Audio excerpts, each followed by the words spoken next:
শুভ সকাল বন্ধুরা, কেমন আছো সবাই? আশা করি ভালো আছো, আমিও ভালো আছি। তো আজকে তোমাদেরকে একটা জিনিস দেখানোর জন্য চলে আসলাম। তো আমাদের মধ্যে একটা কথা বলে যে কষ্ট না করলে নাকি কেষ্ট পাওয়া যায় না। কথাটা কিন্তু একদম সত্যি। তাই তোমাদেরকে আজকে একটা জিনিস দেখাবো, সেটাতেই প্রমাণ হয়ে যাবে যে কষ্ট না। তো দেখো, আমি কিন্তু 2 বছর আগে একটা গোলাপ ফুলের চারা লাগিয়েছিলাম।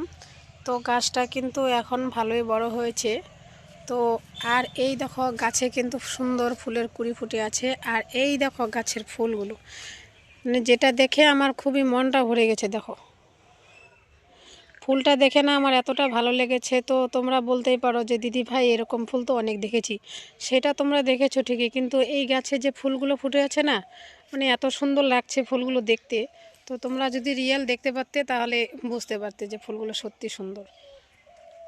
খুব সুন্দরভাবে ফুলগুলো ফুটে আছে, আমার দেখে খুবই মনটা ভরে গেল। তো দেখো, কিছু গাঁদা ফুলের চারা আমি লাগিয়েছিলাম। তো গাঁদা ফুলগুলো খুব সুন্দর ফুটে আছে। তো এটা একটু বড় গাঁদা ফুল, আর এটা হচ্ছে একটু ছোট। তো এটাকে আমরা কড়ি গাঁদা বলি, আর ওটাকে মানে ভোলা গাঁদা বলি। তারপর এই মানে গাছে ফুলগুলো খুব সুন্দর ফুটে আছে। তারপর দেখো এখানে কিছু হলুদ গাঁদা ফুল আছে। তো হলুদ ফুলটা দেখতে কিন্তু খুবই সুন্দর, মানে ওই ফুলটা থেকে এই ফুলটা দেখতে অরিজিনাল ভয়েস দি। তো তোমাদের বাড়িতে কার কার এমন ফুল ফুটে আছে অবশ্যই জানাবে। আর সব থেকে বড় কথা হচ্ছে, এটা একটা কি ফুল গাছ আমি জানি না, এই ফুল গাছটার নামটা আমার ঠিক জানা নেই।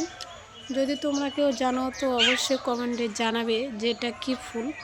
এই ফুলটাও কিন্তু ফুটে আছে, অনেক অনেক ফুল ফুটে আছে গাছে। তারপর সব থেকে বড় কথা হচ্ছে এটি চন্দ্রমল্লিকা। এটা সব থেকে সুন্দর লাগছে দেখতে।